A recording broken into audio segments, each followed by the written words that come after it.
1 month has passed since the Dokolo by-election and the dust of defeat hasn't settled entirely. Yet for Dr. Rosemary Alwoc Ogwal, a different kind of harvest is underway. I'm here now.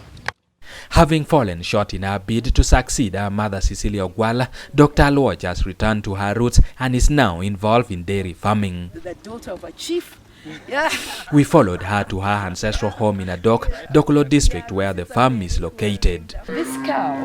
The farm boasts over 100 cattle, including both indigenous and Frisian breeds. And the Frisian cows don't fare so well in our conditions, so we're trying to do a bit of an interbreeding program. This is a mixed breed bull.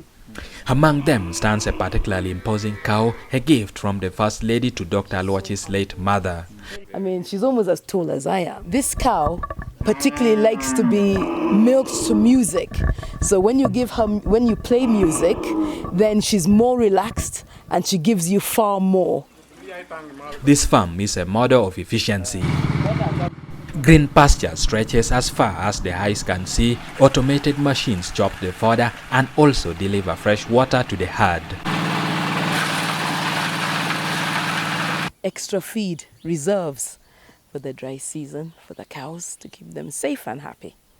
It is indeed a far cry from the political corridors of power Dr. Alwoc once envisioned navigating. And we continue to acquire more dairy cattle to make the home more stable and to give us an income out of that.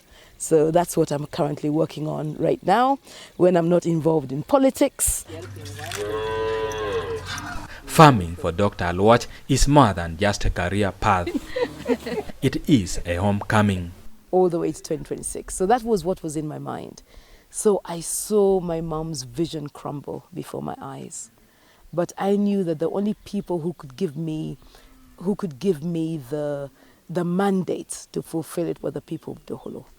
A firstborn child of the late Cecilia Ogwal, she studied and worked in the UK for over 30 years.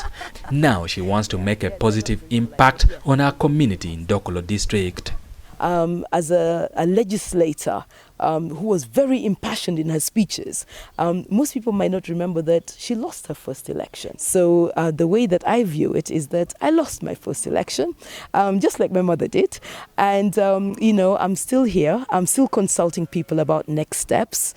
But one of the things that I'm doing is very much working in the community to see how we can build up the community of Dokolo. For me, it's a feeling of nostalgia.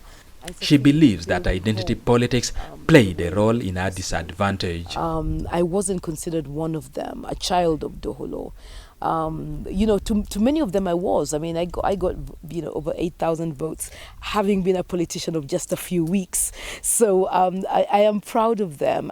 While working abroad, Dr. Alwoc was assaulted and sustained injuries that affected her mobility. However, during the campaign trail, she says she experienced a miraculous healing. And I've been telling people jokingly that my mother took her politics to heaven, and she pleaded for me to be healed. So I, you know, my mobility is significantly better now. Losing my mother.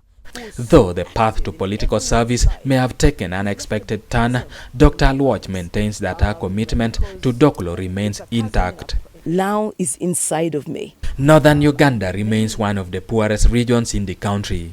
The government has since implemented significant affirmative action programs, especially after the LRA civil war. Dr. Alwoc believes more creative interventions are needed in the area. Agriculture, fishing, you know, they're the backbone, but it needs funding. People do need funding in order to meet their potential. Before we left our farm, we wanted to know what our next course of action is besides agriculture. I'm still consulting people about next steps. Eddy, Olwa, UBC News.